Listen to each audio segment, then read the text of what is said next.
चाहते हैं कि मेरे बेटे की नौकरी लगे तो सरकारी लगे और मेरी बेटी की नौकरी लगे तो सरकारी लगे।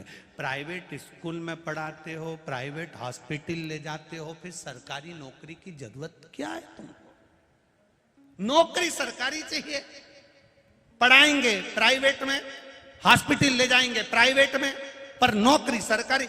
उसी तरह हम 1 घंटे की भक्ति करते हैं, हम 2 घंटे की माला जपते हैं, हम 5 घंटे की माला जपते हैं, हम 6 घंटे की माला जपते हैं। भक्ति कितनी है? भक्ति कितनी है तुम्हारे भीतर? विश्वास कितना है तुम्हारे भीतर? दृढ़ता कितनी है तुम्हारे भीतर? भजन कितना है तुम्हारे भीतर? ये श्रेष्ठता नहीं। श्रेष्ठता वो है कि तुम्हारे भीतर भजन कितना होना चाहिए। आप जाते हो शंकर जी के मंदिर, रोज जल चढ़ाने जाते हो, रोज शिव जी पर जल चढ़ा के आते हो, इसके बाद भी कहीं ना कहीं तुम्हारा मन डोल जाता है, कहीं ना कहीं तुम्हारा क्रम डोल जाता है, कहीं ना कहीं तुम्हारा चित्त डोल जाता है। मंदिर जाने पर भी, शंकर के पास जाने पर भी, शिवलिंग के पास जाने पर भी, शिव के द्वार जाने पर भी। फिर किसी ने कह दिया, अरे वो वहां पे नई पवन उतरी है, सब सही सही बता दे। लोग नारियल अगरबत्ती लेके वहां पहुंच गए और उन्होंने घूमते घूमते कह दिया तेरे ही घर का है। और जो घूमते घूमते वो बोली तेरे ही घर का है। इसको समझ में आ गया 15 दिन पहले मेरी जेठानी से लड़ाई हुई थी, वही कुछ ना कुछ करके लाई होगी और उसी ने मुझे बीमार कर दिया। अब जेठानी खार जैसी लगने लगी, खार जैसी। कोई देवी देवता इतने फ्री नहीं है कि तुम्हें आकर बता देंगे कि तेरे ही घर का, तेरे ही घर। अगर देवी देवता इतने फ्री होते कि तुमने 2 अगरबत्ती लगाई और 2 बार ढोलक बजाई, इतने में बाल खोल के आ गई। इतनी देवी जी फ्री हो गई, इतना भेरू जी फ्री हो गया, भगवान इतने फ्री हो गए कि तुमने अगरबत्ती लगाई ने देवता टूटमन हो गया। अरे दादा, जय हो ज्वार माता, धन्य है सोयाबीन जी, जय हो बाजरा की अम्मा, जय हो काका जी। सोचो तो रे, विचार तो करो रे, हम कहां जा रहे हैं? वो नई पवन उत्तरी वहां चल दी है, उन्हें किया वहां चले जाओ, ने वहां ऐसा चमत्कार हो, इन्हें बस यूं फेंको ने हंडा निकली जाए सोना का। अगर ऐसा सोने का हंडा निकलता होता तो सियोर वाला महाराज यहां कोटेश्वर नहीं आता। काय को आता है? ऐसा हंडे से काम हो जाए तो ये कितनी मेहनत करता है किसान। बोलो रे जीजियों, किसान कितनी मेहनत करे, रोज बीज बोए, जमीन तैयार करे, रात दिन जगे किसान, आधी रात को जाकर पानी फेरे किसान, आधी रात को जगता फिरे, सांप बिच्छू कीड़ा कांटा सब पड़ा है तो भी खटिया डाल के सो रहा किसान। जरा विचार तो करो कि कितनी मेहनत करना पड़े। अगर ऐसा सोना का हंडा मिलता रहता तो ये किसान को मेहनत नहीं करना पड़ती रे। शिव पुराण कहती है, भागवत कहती है, कर्म प्रधान है मेरा भारत। मेहनत करोगे तो आगे बढ़ोगे, कर तो मेहनत, आगे बढ़ते चलोगे, हंडा नहीं निकलेगा हो। और सियोर वाले महाराज के पास ऐसा हंडा निकालने की मशीन भी नहीं हो। इस चक्कर में मत रहना। और अगर तुम इस चक्कर में भीड़ बढ़ा रहे हो कि हमारे पास कोई ऐसी विद्या है कि हम तुम्हारा सब कुछ बता दें, हमारे पास वो भी नहीं दादा, हमें तो हमारा ही नहीं मालूम कि अगला कदम क्या होगा, तो हम तुम्हारा क्या बताएं? भजन करो। मीराबाई ने करा, कर्माबाई ने करा, ध्रुव ने करा, प्रहलाद ने करा, नरसिंह मेहता ने करा, नामदेव ने कहा, तुकाराम जी ने करा, रामकृष्ण परमहंस ने करा, चैतन्य महाप्रभु जी ने करा, दुनिया के जितने संत हुए सब ने भजन करा। उस भजन का बल इतना था कि सोने की हंडे की जरूरत नहीं पड़ी। जब राम कृष्ण शिव अपना हो गया तो हंडा तो अपना अपने आप हो जाता है। उसका भजन करो, मेहनत करो, कर्म करो, किसी के चक्कर में मत पड़ो फालतू का, किसी के चक्कर क्यों भटकना।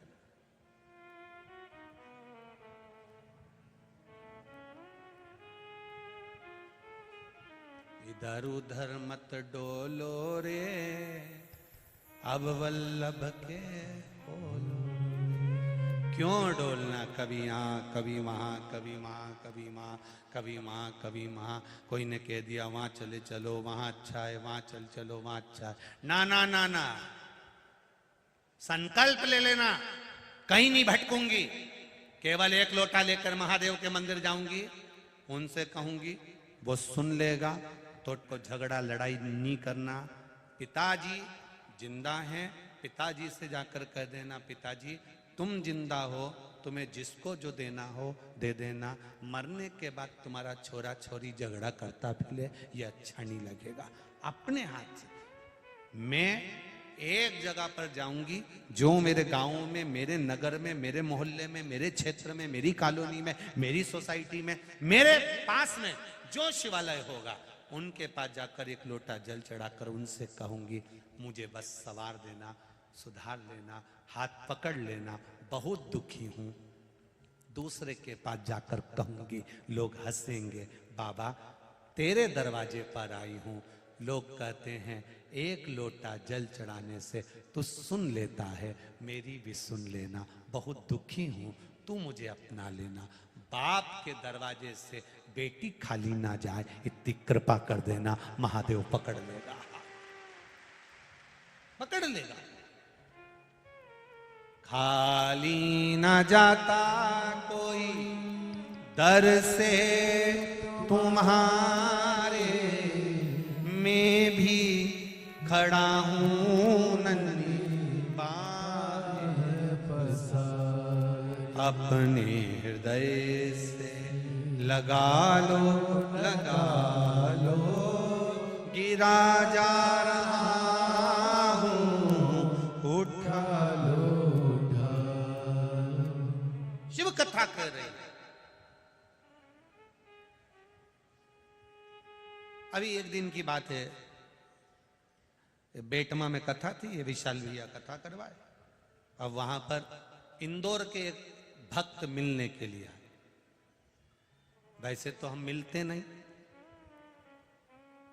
पर कथा का जो विराम दिवस होता है उसके एक दिन पहले शाम को हम थोड़ा मिल लेते, जिनके यहाँ ठहरते हैं उनसे भी, जो जजमान परिवार उनसे।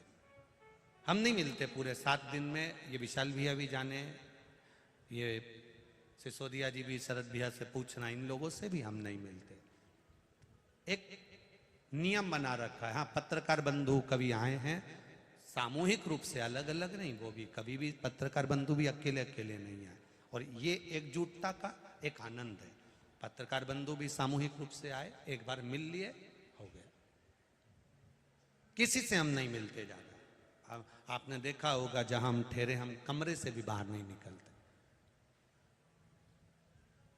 जितनी देर आपसे मिलेंगे उतनी देर महादेव से मिल लेंगे तो जिंदगी संवर जाएगी। मिलकर करेंगे भी क्या? आप आओगे, सेल्फी लोगे, फोटो खिंचाओगे, चला जाओ।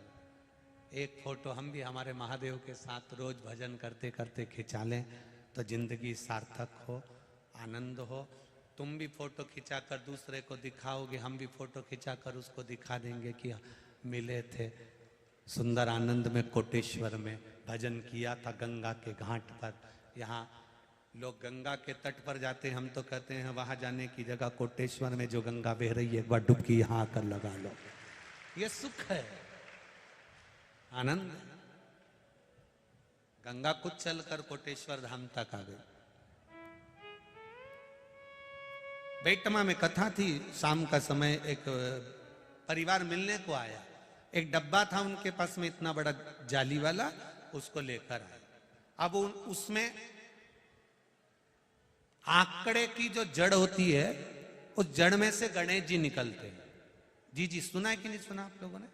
अरे बोलो तो जम के। हाँ सुना है ना? हाँ ठीक है, फिर तो कथा समझ में आ जाएगी तुमको। अब आंकड़ा की जड़ में से गणेश जी निकले। अब निकले तो उन्होंने उस पर सिंदूर मंदूर पोत के डब्बा में लेकर आए, और उन्होंने आकर कहा, कहने लगे गुरुजी देखो, हमें आंकड़े की जड़ में से, हमने गणेश जी, हमारे यहाँ आंकड़े का पेड़ था, और आंकड़े का पेड़ था और उसमें से हमने गणेश जी हमको मिले। पर गुरुजी, ये विशाल भैया पटेल की उस समय पर उनके जीजा जी और उनका जो भांजा है वो और भांजा की बहू वहीं पर थी। आप उनसे पूछना कभी योग लगे तो कहा कि ये गणेश जी हमने, पर लोग कहते हैं कि आंकड़ा का गणेश जी रहे, खूब आनंदित होते हैं, खूब फल देते हैं गुरुजी, पर हमको भी हमने पूजन करी इतना, आप आए नहीं, सुबह हो गई, मेरी पूजा की थाली धरी की धरी रह गई। कारण क्या है? आप क्यों नहीं आए? उसका कारण क्या है? क्यों नहीं पहुंचे? उसका कारण क्या है? हम कौन सी गलती कर जाते हैं महादेव हमारे नहीं हो पाते? उसका कारण क्या है? शिव महापुराण अगर अच्छे से जिसने पढ़ी है, जिसने स्मरण किया है शिव महापुराण का, वो जानता है कि आंकड़े का गणेश भी किस जगह का बनाया जाए, उसमें जो तुम्हारा भजन, तुम्हारा कीर्तन, तुम्हारा स्मरण का फल कितना, तो यह शिव पुराण उसका भी वर्णन करती है। शमी, जिसके पिताजी का नाम था औरव ऋषि, औरा ऋषि की बेटी है शमी। ये शमी है, ये औरा ऋषि की बेटी है।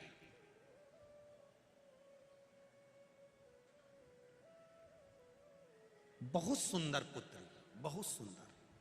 ये शमी, कांटे तो इसमें बाद में आए हैं, पर सुंदर बहुत है। और औरा ऋषि की जो बेटी है बड़ी सुंदर है, पिता की प्रिय है। बेटी बाप की प्रिय होती है, बेटा मां का प्रिय होता है। लोग कहते हैं बेटी की विदाई में सबसे ज्यादा मां रोती है। शिव पुराण कहती है बेटी की विदाई में सबसे ज्यादा बाप रोता है, क्योंकि वो बेटी को बड़ा स्नेह करता है। शिव पुराण, बेटी को अगर थोड़ा सा भी दुख आता है ना, बाप सबसे ज्यादा दुखी होता है। बेटी सुखी है तो बाप को सुख है, बेटी दुखी है बाप को दुख है। पिता पुत्री को बहुत प्रेम करता है, स्नेह। इसीलिए बेटी पिता की प्रियता रखती है, पर मां ने उसको गोद में, मां ने उसको गर्भ में रखा है, और गर्भ में रखकर मां बेटी को पाल पोष कर बड़ा करती है। इसलिए बेटी मां के प्रति जागरूक होती है, माता के प्रति उसका स्नेह होता है, और माता भी करुणा और वात्सल्यता रखती है। इसलिए हमारे सनातन हिंदू धर्म में बेटी का जो घर होता है, जहां बेटी जन्म लेती है, उसको क्या कहते हैं? जब बेटी शादी कर कर जाती है उसको ससुराल कहते हैं। और ये जो घर है बेटी का, चमके बोलो जरा, मायका।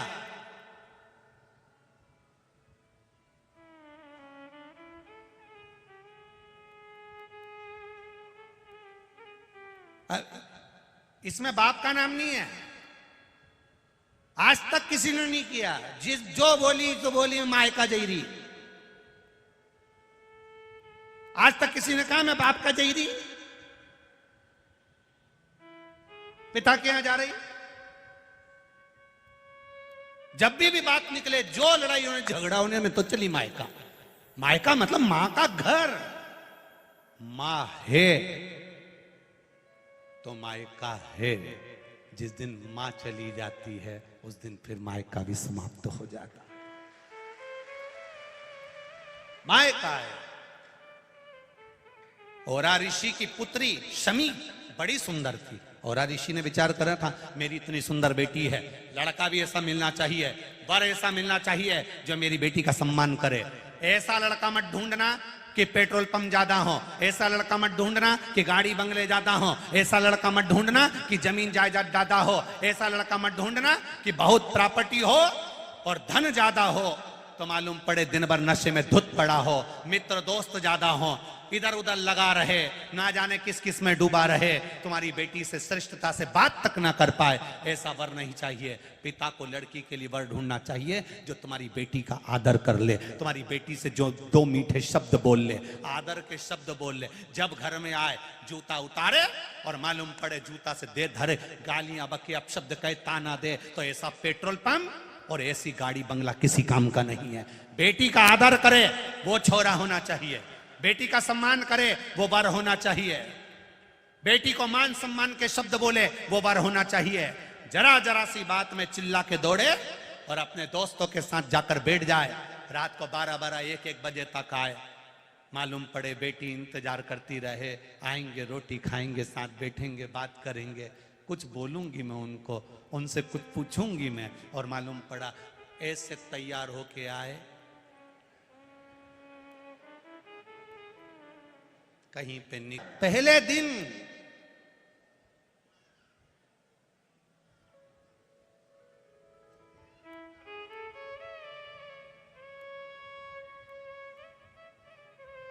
कितना रामदेव जी महाराज जब रुणीचा के रामदेवरा वाला मेरा रामदेव जी शादी करने गए तो उनकी जो भाभी थी वो ऐसा सुपड़ा लई, देखा सुपड़ा, ऐसा सुपड़ा वो में रई रखी थी, रई वो में मूसल भी धरा था और सुपड़ा, तो भाभी ने वो रई को, रई जो थी ना ऐसी मथने की, देखिए तुम लोगों ने ऐसा वो छाछ मथे, ऐसी मथने की रई को पल्लू में ली और ऐसा पल्लू मल्लू डाल के ने भाभी ऐसा ऐसा, क्या बोलते हैं उसको, परछन, ऐसा ऐसा करे। तो रामदेव जी ने पूछा क्यों भाभी, इका करने से क्या हुआ? भाभी बोली देख वीरा, ये जो रई है ना, मैं इसलिए परछन कर रही हूं कि अच्छे से तू देख ले, अभी तक घर में मेरी मेरी चली है, और जिस दिन थारी लुगाई की चली ना, तो ये छाछ मथे नहीं, मक्खन अलग कर दे, ऐसे तुझे किसी दिन भी घर से अलग कर दूंगी। अब भाभी चली तो बड़ा सारा वो धान कूटने का